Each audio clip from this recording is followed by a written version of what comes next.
Здравствуйте, уважаемые коллеги, друзья. Сегодняшняя тема нашей с вами лекции будет называться «Жертвоприношение быка у абхазов и хаттов. Сравнительно историческое исследование». Ну, как вы знаете, жертвоприношение является частью религиозных обрядов, свойственное человеческому обществу с древнейших времен. Обряды принесения в жертву животных характерны практически всем обществам, всем народам мира. При этом генезис этих культовых практик человеческого общества уходит своими корнями в эпоху социогенеза. Возникновение данной системы неразрывно связано с историей образования, развития социальных групп. Ну, во-первых, надо сказать, что, как в свое время отмечал известный ученый, специалист, кавказовед, этнолог Арутюнян, позвольте я приведу цитату. «Каждая религиозная или этническая группа людей обладает своей частной спецификой этого общего явления. Достаточно ярко эта специфика выражена и в такой своеобразной историко-культурной области, как Кавказ». Действительно, жертвоприношение, как и во всех остальных культурах мира, как я уже сказал, и представлено в Абхазии. Однако основной темой нашего с вами общения будет сравнительно-сопоставительный анализ этой архаичной древней формы жертвоприношения. Эта форма жертвоприношения является довольно-таки самобытной и очень древней формой жертвоприношения. Мы будем ее сопоставлять с известной хетской формой жертвоприношения. В центре нашего исследования будет находиться следующее жертвенное животное. Это бык, принесение быка в жертву. Как известно, во многих мифах мира бык играет очень большую, очень важную роль. Он ассоциируется с мужской силой, он олицетворяет рабочую силу, тягловую силу, созидательную силу. Аналогичный символизм быка характерен, кстати, религиозным воззрениям абхазов. Как я уже отметил, абхазы, согласно религиозным воззрениям абхазов, бык играл очень большую роль. Бык является жертвенным животным, он является культовым животным. Быка приносили в жертву верховному богу, богу-громовержцу. Здесь нужно отметить, что есть список жертвенных животных. Ну, наиболее предпочтимые жертвенные животные, да, которым отводится статус доминирующей жертвы, статус лучшей жертвы. Вот этот статус лучшей жертвы мы можем применить относительно быка и козла. Культовая особенность быка заключается, как я уже отметил, его посвящение верховному богу-громовержцу. Здесь давайте мы поначалу рассмотрим хетский материал. Вот, собственно, как хеты приносили в жертву быка и кому они его посвящали. Ну, во-первых, как я уже отметил, хеты посвящали быка верховному богу-громовержцу. Бога-громовержца звали Тару. Кстати, здесь очень примечательно функциональное сходство, функциональное единство абхазского бога Аф и хетского бога Тару. Почему? Потому что они функционально идентичны, их функциональное поле соответствует, характерные им критерии очень схожие. Поэтому им приносили, как я уже сказал, именно быка в жертву. Каким образом хеты жертвовали? Очень много, кстати, есть текстов, кстати, у Владислава Григорьевича Ардзенба, у известного ученого, хетолога, это довольно-таки хорошо описывается. Есть много инвентарных хетских текстов религиозного содержания, которые, так сказать, очень хорошо описывают жертвоприношение быка верховному богу-громовержцу. Здесь нужно отметить, что в хетском обществе самым, кстати, интересным образом рост и развитие скотоводства напрямую зависело от воли верховного бога грозовых явлений, бога Тару. Животные не могли благополучно развиваться, род животных не мог развиваться без воли бога Тару, потому что они находились, так сказать, в прямой зависимости или так сказать, в зоне ответственности верховного бога-громовержца Тару. Соответственно, для того, чтобы животные развивались, особенно хетты получали хороших, так сказать, хорошие породы быков, которые в будущем, в последующем будут посвящены вот этим, собственно, верховным богам, они совершали соответствующие обрядовые действия. Ну, как вы знаете, совершали ритуалы жертвоприношения. Это своего рода обмен между землянами и небожителями. Это было очень важно, потому что я как-то в своем выступлении, вот в прошлой лекции отмечал, что в нардском эпосе есть очень интересный пассаж, мотив ослабления религии. Вот когда мотив ослабления религии, на примере вот этого мотива, человеческое общество теряет связь с богами, боги начинают им мстить. Это на примере бога вегетации, бога Таляпину. Те, кто присутствовали, вы помните хорошо эту лекцию. У хеттов есть очень интересные списки жертвоприношения. И там, кстати, упоминаются такие жертвы, как бык большой, бык золотой, бык серебряный, бык бронзовый. Вообще, нужно сказать, практика эфемизации была довольно-таки широко распространена на Древнем Востоке. Это говорит о том, что все-таки о значимости быка, то есть какую роль в этом обществе играл бык. Да. Вот есть, например, племенные быки, есть домашние быки, приносили в жертву как племенных быков, так же домашних быков приносили в жертву. Здесь, конечно, очень интересный ритуал, посвященный богине Арина. Это известный весенний ритуал, когда хетты приносят в жертву богине Арина 12 быков. В одном случае, в другом случае они приносят 7 быков. Вот. Весенний обряд имел продолжение в культовом объекте, известный хеттский культовый объект под названием Халентува. Халентува – это дом-помещение. Считалось, что Халентува является сакральным культовым помещением. И в этом культовом помещении хетты совершали соответствующие обрядодействия. Здесь находилась статуя бога грозы, бога Тару. Именно у этой статуи хетты приносили в жертву быка. Самым интересным образом, что это помещение было огорожено. Кстати, вот обратите внимание, что типологически она, вы знаете, напоминает илорского чудотворного быка.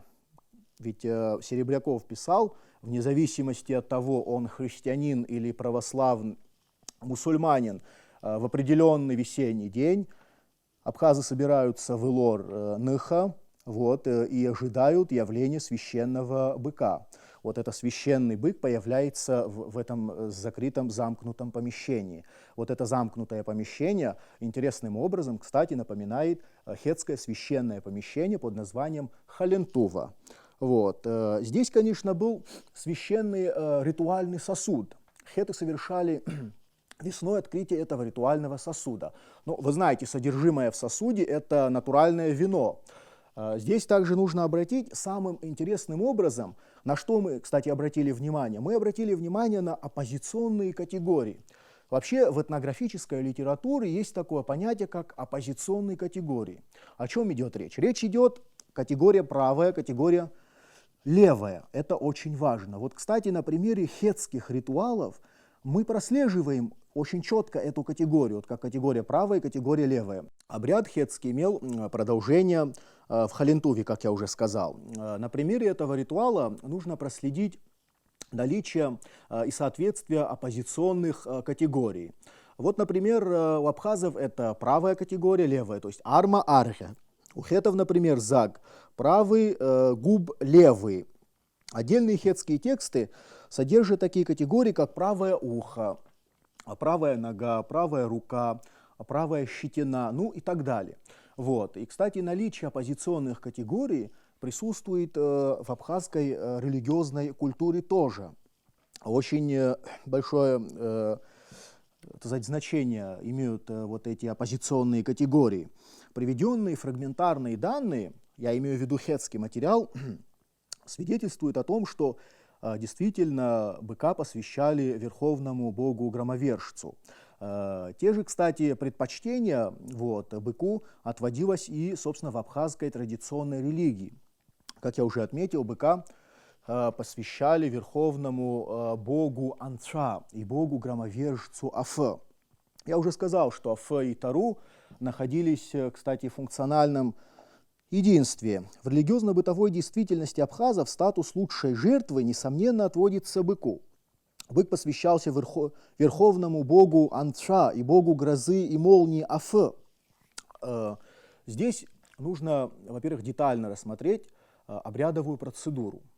Каким образом процесс жертвоприношения и вообще посвящения быка проходил. Он проходил очень интересным образом. Ну, во-первых, в назначенный день речь идет о весеннем ритуале, когда гром и грозы начинали греметь, абхазы совершали соответствующие ритуалы, соответствующие обряды, посвященные богу-громовержцу. В определенный избранный день группа лиц подготавливает жертвенного животного. Она приводит его в определенное место. Это место являлось, кстати, священным. Всякому запрещалось пренебрежно относиться к этому месту и посещать это священное место.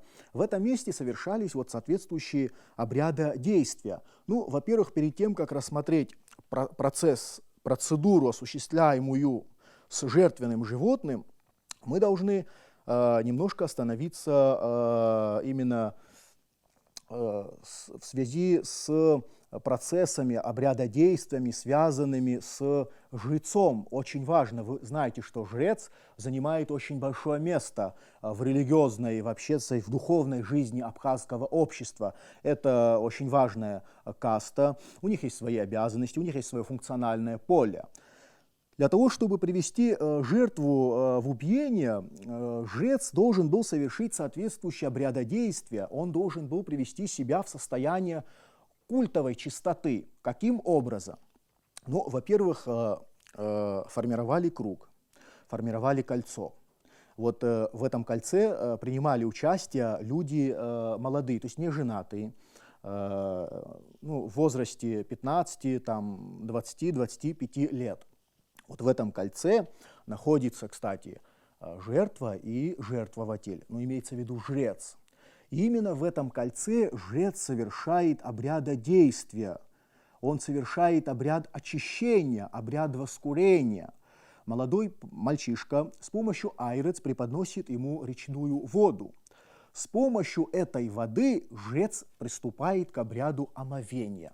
Но здесь очень важно проследить эту деталь. Каким образом этот процесс проходил, каким образом он протекал и на какие критерии, собственно, жрец обращал внимание. Это очень важно в абхазской традиционной религии в сравнении с хетскими инвентарными текстами, которые тоже фиксируют аналогичные оппозиционные категории. Обратите внимание на правую сторону, как я уже отметил.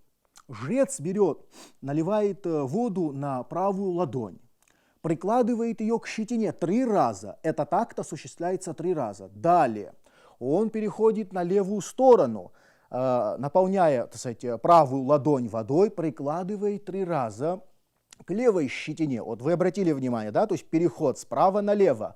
Это строго соблюдалось, кстати, и в хетских обрядодействиях. Я даже могу привести пример, не только на примере ритуальных текстов.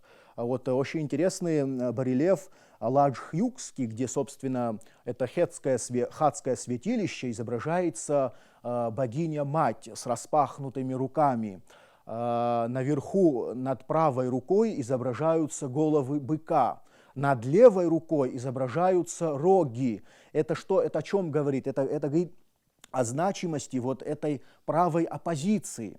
Да, вернемся непосредственно к акту омовения. Жрец привел себя в состояние культурной чистоты. Что он делает далее? Далее он переходит к жертвенному животному. Те же действия строго соблюдаются и при омовении, при очищении жертвенного животного. Он, во-первых, обращается на восток, на восход, берет левой рукою рог жертвенного животного, левый рог. Таким образом, он приступает к омовению. Правой рукой приступает к омовению. Омовение начинается с правой морды жертвенного животного. Таким образом, он постепенно переходит в правую лопатку или в правую ногу жертвенного животного. Далее он переходит в правую заднюю лопатку жертвенного животного. Далее, после того, как очищение правой стороны осуществлено, он постепенно переходит в левую сторону жертвенного животного. Здесь также следует обратить внимание угощение жертвы солью. Жрец угощает жертву солью. Таким образом, функции жреца здесь завершаются. Во-первых, есть резники, вы знаете, ашткча, да? Абхазский термин есть такой, ашткча. Они валят жертву лицом на восток, к восходу солнца, право отсечь, так сказать, шею жертвенного животного тоже принадлежит, кстати, верховному жрецу. Жрец проводит ножом по шее жертвенного животного, далее он уступает место резника. Окончательно жертву обезглавляют жертвенники. В этот момент, обратите внимание, к жертвенному животному преподносят горючий пенечек, пылающий с дымом. Вы эту практику все знаете, наверняка вы это видели. Но и здесь тоже строго соблюдаются определенные нормы взаимоотношения между этим молодым человеком и жертвователем. В расстоянии 7 метров этот пенек он должен передать жрецу, жрец преподносит его к жертвенному животному. Таким образом он обжигает кровоточащую шею. Здесь, во-первых, нужно обратить на некоторые сходства. Но мы уже сказали, что хетты тоже формировали, кстати, аналогичное пространство, аналогичное кольцо в честь верховного бога. Как я уже отметил, там два фигуранта главных. Это статуя и жрец. Тут, кстати, небольшое расхождение. В нашем случае, в абхазском весеннем ритуале, все-таки главные фигуранты – это жрец и жертва. Но, несмотря на эти расхождения, все-таки функциональные сходства и соответствия верховных богов мы, конечно, наглядно обнаруживаем. Обратите внимание на то, что весенний праздник носил, как я уже отметил, массовый характер. На примере Ацунухера, да, он носит массовый характер. Кстати, он очень схож с известным хетским ритуалом Вурули. Это весенний ритуал Вурули. Сейчас мы уже должны здесь непосредственно перейти к рассмотрению известного абхазского весеннего ритуала Ацунухера. Но перед тем, как перейти непосредственно к рассмотрению, я хотел еще привести некоторые параллели. Во-первых, концепт бог-бык, бык-бог подтверждается и некоторыми лингвистическими материалами. Самым интересным образом, вы знаете, в абхазской лексике есть такой термин «афырх». Любимец бога грозы, избранник бога грозы, отправитель культа. Это самым интересным образом, кстати, совпадает с титулатурой хетского царя Супилилю Муса, где говорится, что жрец является любимцем бога грозы, жрец является избранником бога грозы, он главный отправитель культа. А в другой хетской молитве хетского царя Мурсилеса II отмечается, что хетский бог грозы мой повелитель, отмечал, так сказать, хетский царь Мурсилес II. Эти сходства, конечно, очень интересные. Здесь также нужно обратить внимание на функциональное соответствие центральных персонажей. Речь идет о жрецах. Во-первых, есть такой хетский термин, как лутазили. Лутазили – это жрец, отправитель культа. Функции лутазили очень соответствуют функциональному полю абхазских аныхы или аныхапаю, жрец. Очень интересным образом соответствует, потому что, вы знаете, у них есть определенные ограничения, у них есть обязанности, так же, как и абхазских, собственно, жрецов, так и хетских жрецов. Но мы в эти детали вдаваться не будем, потому что основным все-таки лейтмотивом нашего исследования является жертвоприношение быка. Давайте пойдем дальше. Существенным дополнением концепта бог-бык, бык-бог является материал Бзыбской Абхазии. Потому что мы определенное время работали в западной части Абхазии. Я когда говорю мы, я имею в виду, я работал в западной части Абхазии, в том числе в составе экспедиции фольклорно-этнографической институции Абхазского института гуманитарных исследований. Здесь мы, конечно, зафиксировали очень интересные данные, которые связаны вот с богом Аф. Согласно, кстати, поверьям абхазов, еще Шаал Вайналыпа об этом писал, бог Аф, Анша, одет в бычью шкуру, а бог-повелитель грома и молнии Аф передвигается с помощью своих двух быков. Даже мы записали где-то полевой материал, что вот этот огненный шар, который очень редко видят, там в 100 лет один раз его видели, что он перемещается из Дыдрапчныха в Лдзаныха. Вот эта связь между двумя святилищами, вот, которая, кстати, прослеживается на примере вот этого огненного шара. Абхазы считают, что в образе огненного шара выступает именно бык. С помощью вот этого своего быка Аф совершает передвижение. Обратите внимание на очень важная деталь, что согласно хетским мифам, бог Тару тоже, кстати, передвигается с помощью своих двух быков. Кстати, бог Тару одет в бычью шкуру. Даже очень интересный есть барельеф из Аурикая, где всадник восседает на быке, на спине быка. Ими является верховный, кстати, бог-громовержец, бог Тару. Вот. У него есть два быка, бык Сури и бык Хури. Это бык ночи и бык дня. С помощью вот этих двух быков он совершает свое передвижение. Я это привел вот в контексте этого священного огненного шара, да? Согласно поверьям абхазов, что он все-таки представлен в образе быка. Далее. Но здесь давайте мы уже перейдем непосредственно к общественному молению под названием Ацу Ныгера. Здесь тоже очень важно соблюдение тех критериев, которые практически важны, неважно по характеру, по содержанию ритуала, они соблюдаются во всех обрядовых действиях, обрядовых процессиях абхазов. Да. Конечно, и здесь главной жертвой является, как я уже отметил, бык. Ну, это весенний, вы знаете, ритуал Ацу Ныгера, обращенный Верховному Богу, чтобы тот не спаслал урожай, дожди, вот, чтобы, собственно, были вовремя осадки. И здесь, конечно, абхазы приносят жертвенного животного, быка. Кстати, этот обряд очень интересным образом соответствует известному хетскому ритуалу Цунни. Ритуал Цунни тоже является весенним ритуалом. Вот. Цунни вообще считается богиней вод, богиней рек. Вот. И весной, согласно хетским ритуальным текстам, хеты совершают обряд в честь богини Цунни, приносят в жертву 7 быков. Вот. То же самое, что и, собственно, в традиционном абхазском праздновании, абхазском молении Ацу Ныгера. Давайте обратим внимание на сам процесс, на само обрядодействие. Каким образом протекает вот эта процедура? Ну, во-первых, есть определенная группа лиц, которая отвечает. Их может быть 4 человека, их может быть 6 человек за осуществление этого весеннего ритуала. Конечно, они приводят в нужное, так сказать, место, в нужное время жертвенного животного. Абхазы говорят, что жертвенное животное должно быть подготовлено к убиению, значит, амра, ацла, ашера, яннейлайк. Есть такой термин. Абхазы употребляют до сих пор, кстати, этот термин.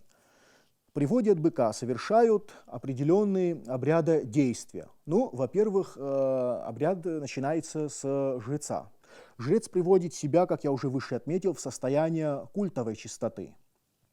Опять-таки здесь соблюдаются позиционные категории, это правая сторона и левая сторона. Далее осуществляется обряд непосредственно с жертвой. Кстати, здесь нужно отметить строгое соблюдение отношения к жертвенному животному. Согласно абхазским, кстати, традиционным религиозным канонам, к жертве нельзя было относиться строго. нельзя было совершать рукоприкладство, нельзя было произносить всякие речи заклинания в адрес вот жертвенного животного, вы это прекрасно знаете. Таким образом, жертву нужно было подготовить к убиению. Ее нужно было привести в состояние культовой чистоты, то есть вывести из нынешнего биологического состояния. Жертва должна была перейти из мирского в сферу сакральную, в сферу религиозную, в священную. Почему? Потому что, согласно поверьям абхазов и хаттов, жертва не являлась по факту своего рождения сакральной. Она не являлась чистой, поэтому с ней осуществляли, как я уже отметил, вот такого рода обрядодействия. Давайте рассмотрим непосредственно процедуру. Омовение начинается с правой стороны морды быка. Молодой мальчишка преподносит с помощью айрец воду, речную воду. Жрец, после того, как он привел себя в состояние культурной чистоты, он начинает очищать жертву. Ну, правая сторона морды, потом правая лопатка, потом правая задняя лопатка, и уже, кстати, постепенно он очень плавно переходит на левую сторону. Далее жертву валят и приносят, и закалывают жертву. Обещанное Верховному Богу, так сказать, исполняется. И здесь применяют, конечно же, огонь. Несомненно, применяют огонь, как я уже сказал, вот этот пенек, пылающий с дымом, преподносят и обжигают жертву. Вот, кстати, применение вот этих двух стихий, природы, как огонь и воды, фиксируется и в хетских инвентарных текстах. Об этом, кстати, говорит в своем исследовании известный хетолог Репсиме Арутюнян, хетские домашние праздники. Она отмечает, что при жертвоприношении, так сказать, в хетском обществе широко практикуется применение воды и огня. Это тоже очень, кстати, примечательно в связи с абхазо-хетскими параллелями. Давайте пойдем дальше. Жертва принесена в жертву. Нужно разделить тушу, отделить шкуру от ее туши. Этим делом занимаются уже непосредственно резники, но ащткча. Здесь нужно отметить очень важную деталь. При разделении вот жертвенного, так сказать, мяса они кладут в специальные помосты. Жертвенное мясо кладется в специальные помосты. Есть, во-первых, одноярусный помост, есть двухярусный помост. Вот, кажется, Шалва Иналыпа отмечал на примере ритуала лейбовцев наличие вот двухярусных помостов. Кстати, наличие двухярусных помостов фиксируется и в хетском инвентарном тексте в честь верховного бога-громовержца или ритуала, посвященного богине Арина, когда они приносят в жертву быка. Главные жертвенные животные, или так называемые ритуальные части жертвенного животного, это сердце и печень. Они как бы кладут на верхний ярус. Верхний ярус принадлежит именно сердцу и печени. Второй ярус принадлежит основной части жертвенного животного. Ну, все остальное мясо кладется на второй ярус. Кстати, эта практика известна и в традиционной культуре абхазов. Как я уже отметил, нужно сказать, что применение воды и огня было очень свойственно в хетском обществе. Там вообще есть бог огня, бог воды, как и в абхазской культуре. Вот огонь — это пахур, есть бог воды — это озгат. И очень много, кстати, хетских ритуальных текстов, которые фигурируют применение огня вот, в хетских обрядовых, кстати, процедурах, посвященные там верховному богу Анцилесу, верховному богу Тару, посвященные богине Арида. Их очень, конечно, много. Ну, здесь нужно, друзья, еще отметить, очень важно, коннотации, есть сакральные коннотации. Имеется в виду, их очень много, кстати, во всех культурах есть свои, так сказать, самобытные сакральные коннотации, как в абхазской, в хетской и во всех остальных культурах. Но имеется в виду, по каким критериям избирали жертвенного животного. Ну, во-первых, жертвенное животное не должно быть всякими дефектами, с всякими ранениями, вот, не должна быть с нерастраченной, она должна была быть с нерастраченной энергией, но в то же время не покрывать самку. Вот, это должен быть молодой бык, годовалый бык должен быть. Вот, и именно по таким критериям абхазы, кстати, избирали жертвенное животное. В другом случае, допустим, если есть какие-то пятна, там черные или еще другие, да, элементы, которые запрещали применять быка в жертву, конечно, он не мог являться жертвенным животным, то есть он не попадал в список жертвенных животных. Ну, в принципе, приведенные параллели, их очень много. Очень много параллелей можно привести на примере жертвоприношения быка и жертвоприношения козла, потому что козла тоже абхазы приносили в жертву, вы это знаете, мы в прошлой своей лекции говорили.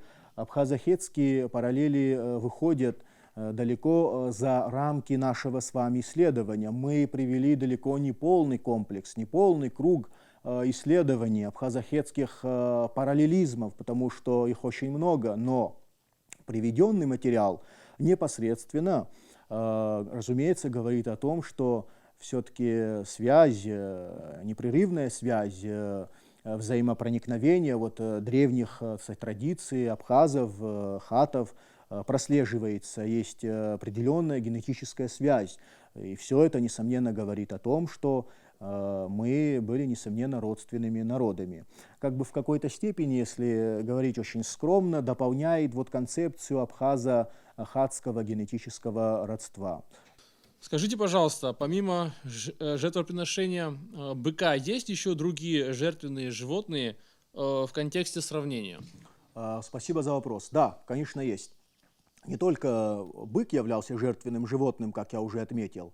Есть, кстати, известный хетский список «Интерарен Тахшума», в котором упоминаются, кстати, жертвенные животные, круг жертвенных животных. Там главными, как я уже отметил в своем выступлении, статус лучшей жертвы принадлежал именно быку и козлу. Кстати, абхазохетские параллели можно обнаружить на примере жертвоприношения козла. Ну, вы знаете, абхазы приносили в жертву козла, да, тогда тоже, кстати, абхазы жертвовали козла.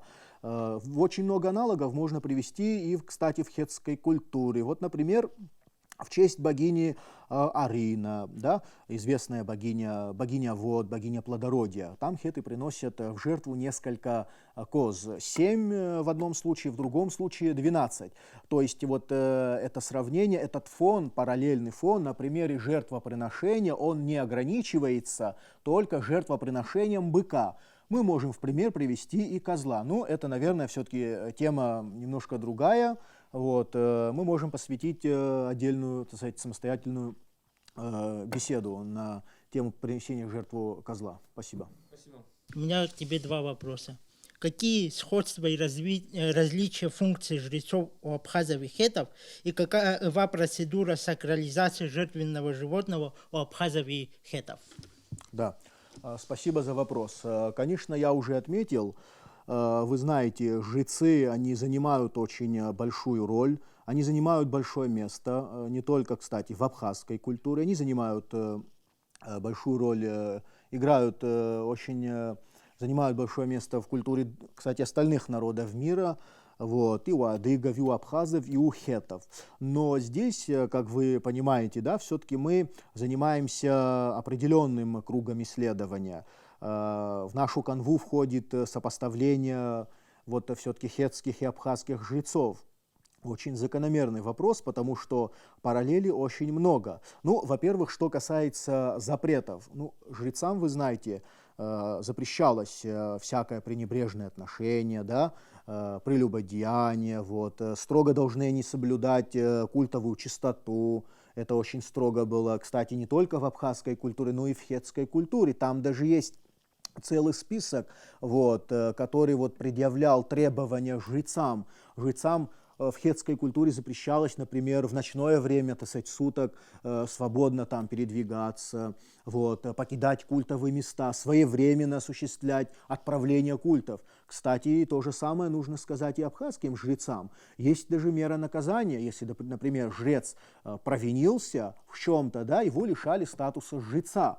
Но вы же знаете, функциональное поле аныхапаве абхазского жреца, да, в каком он одеянии был. Ну, во-первых, при молении, как я уже отметил, нужно сказать о наличии белого цвета. Ну, он облачается в белый цвет. Кстати, есть хетский инвентарный текст принесение года. Это смена сезонов года. Есть такой хетский ритуал. Владислав Григорьевич Ардзенба очень хорошо описывает, когда жрец идет в священную рощу и совершает там открытие ритуального кувшина в честь верховного бога Тару. И он интересным образом, кстати, облачается в, кстати, белую одежду, что свойственно, кстати, и абхазской культуре. Более того, вот это трезубец. Кстати, вот вы можете обратить внимание, на экране он изображен. Он тоже присутствует в хетской культуре, да? Его держат на левой руке. Ну, в некоторых случаях, например, в Бзыбской Абхазии кто-то предпочитает все-таки держать его на правой руке. То же самое мы обнаруживаем, кстати, и в хетском известном молении. Это хорошо описано в трудах Владислава Григорьевича Ардзенба. Я имею в виду, вы все понимаете, да, о чем идет речь. Вот. И вообще нужно сказать об определенных действиях, вот, об определенной речи, да, вот, речь, что касается молитвенных текстов, это очень важно, да. Конечно, параллели между жрецами, они несомненно прослеживаются, несомненно прослеживаются. Еще насчет процедуры сакрализации жертвы. Процедура сакрализации, я вам скажу. Во-первых, как я уже сказал, жертва по факту своего рождения, она не являлась чистой. По крайней мере, так считают абхазы, считают хетты и многие другие народы. Это вообще явление универсальное. Да? Ее нужно было вывести из текущего биологического состояния. Да? То есть осуществить переход из мирского в сферу сакральную, то есть в священную сферу. Вот. И эта практика обряда действия очень интересным образом схожа, как, кстати, и в хетской процедуре, и в абхазской процедуре. Вот эти два варианта очень схожи. Почему? Потому что нужно было, во-первых, осуществить перерождение вот, материального и духовного естества для того, чтобы жертва должна быть готова к убиению. Здесь, обратите внимание, речь идет о чистоте. Это, кстати, очень строго соблюдалось вообще не только в абхазском, во всех религиях, во всех культурах народов мира. Да? Строгая чистота, которая требовалась при общении, при контакте непосредственно с Всевышними. Потому что бессмысленность жертвы, как отмечает Дарчиева, при наличии, так сказать, отсутствия культовой сакральной чистоты, жертва теряет свой эффект, жертва не даст эффект обществу. Это будет бессмысленное жертвоприношение. Поэтому, как я уже отметил, с ней совершали определенные обрядодействия. Вот эти обрядодействия мы проследили на примере хетской культуры, на примере абхазской культуры. Мы можем их проследить на примере адыгской культуры, но это немножко другой спектр исследования. Фарид, скажите, пожалуйста, вот если говорить об этногенезе абхазского народа, вот сегодня мы услышали очень много параллелей, связанных с жертвоприношением быка между хеттами и абхазами. Можно ли с уверенностью говорить, что все-таки предки абхазо-адыгов были близкими родственниками хеттов? Спасибо за вопрос.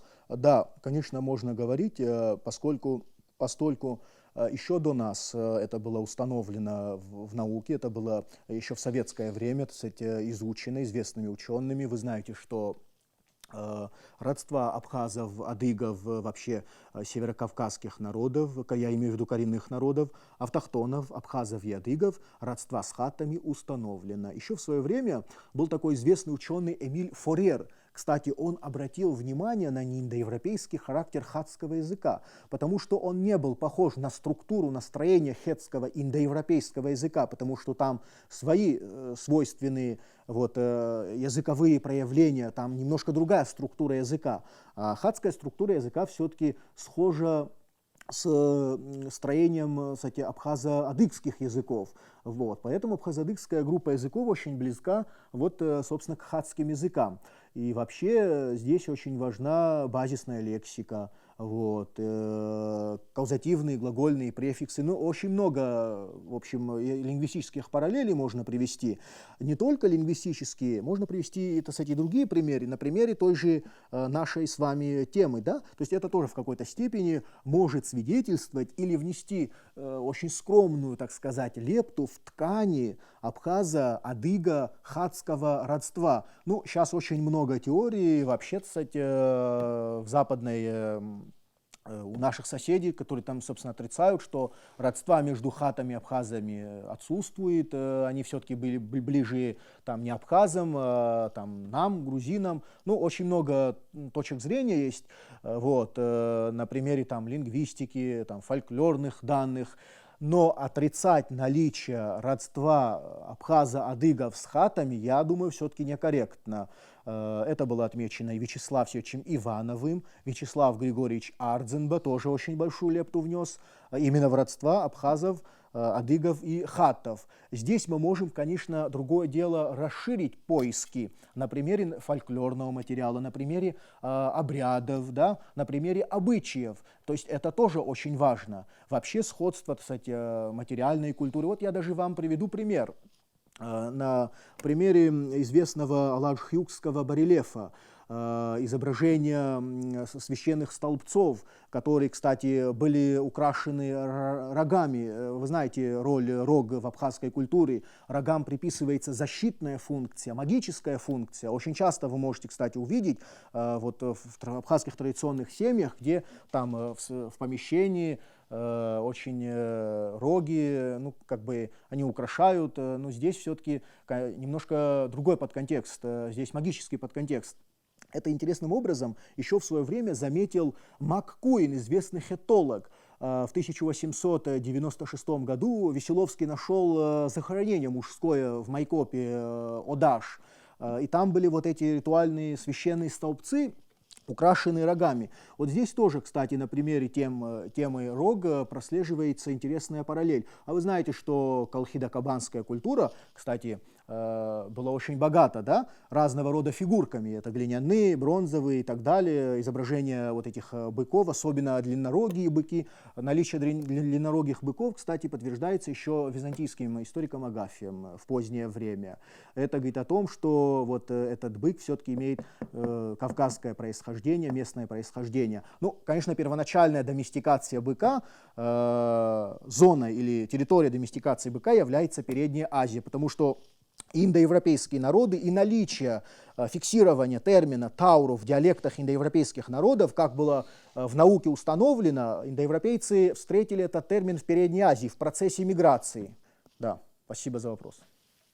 Иахьатәи иашьтәашьра иадҳәалоу аҵаса қьабз иабанӡеиқәхеи? Иҭабуп азҵааразын ари дараӡа иашазыҳәан актуал раҵоуп, избан акәзар адунеи акультура ҳара аԥсуаа ҳахәҭакуп, ҳәарас иаҭахузеи, ҳара адунеи акультура араагьы араанӡагьы иааиуеит, ус ами ҳара атәым культурагьы иашазыҳәан ҵабырг ҳҳәозар ирацәаӡаны иҳадаҳкылт аҵыхәтәантәи аамҭа азыҳәан. Абри иуҳәозар урысшәала трансформациа ҳәа иҟоу имҩаԥысуа апроцесс ҳара егьа ҳхы ҳахьчаргьы зегь акоуп иаҳкьысуеит, иаҳхьысуеит. Убри аҟнытә ари зыӡбахә шәымоу аҵас ақьабз ашьтәа-ашьра иадҳәалоу иӷәӷәаны аиашазыҳәан аҽаԥсахеит. Иаҳҳәап ԥаса ишыҟарҵоз жәытәан аԥсуаа ашьтәа шыршьоз, иахьа ишыршьо иеиԥшӡам. Иара уажә сара ԥаса сыззааҭгылаз иара ашьтәа-ашьра шымҩаԥысуаз, аныҳәа ихымҩаԥгашьа, аныҳәа дзиԥшроу, уи ииҳәаша зегьы ажәакала аныҳәаҩи ашьтәеи иадҳәалоу иӷәӷәаӡаны аҽаԥсахеит. Иара ацуныҳәаратәы ҳҳәозар, уаҟагь ирацәаӡаны ақьабз ҵасқәа ршыраԥсахит, иаҳҳәап аҳәса уа иҟаӡамызт, уа даҽа хымҩаԥгашьак ыҟан, уа иара хатәчыс аман, ритуальное меню ҳәа ҳзышьҭоу, иахьа иӷәӷәаӡаны аҽаԥсахит. Иара уимоу лассы-лассы иаабот ҳара иҭаҳҵаауа материал излаҳанаҳәо ала ацәа акәымкәа аӷацоуп иршьо, уи ииашаӡам. Аԥсуаа жәытәнатә аахыс ҳазшаз агәи агәаҵәеи ацәоуп агәи агәаҵәеи дырбон, избан акәзар ҳазшаз иара иоуп, данцәоуп, дхаҵоуп. Ус анакәха иршьуагь ашьтәа ацоуп идырбоз уи этнографиатә литература аҟны ибзианы иҭҵаауп, ишьақәыргылоуп. Убри аҟнытә иашан иазгәашәҭит, иӷәӷәаӡаны аҽаԥсахит, иаҭахуп ахьышьҭрахь ахынҳәра, жәытәан иҟаз аԥсуа қьабзқәа ирхынҳәтәуп. Аиашахь ҳцәырҵырц, аиашахь ҳкылсырц азыҳәан. Спасибо, уважаемые друзья, коллеги. Очень интересные вопросы были. Я надеюсь, вы удовлетворены ответами. Я максимально постарался дать ответы на все вопросы. Спасибо большое. Надеюсь, мы с вами еще встретимся. Тауп.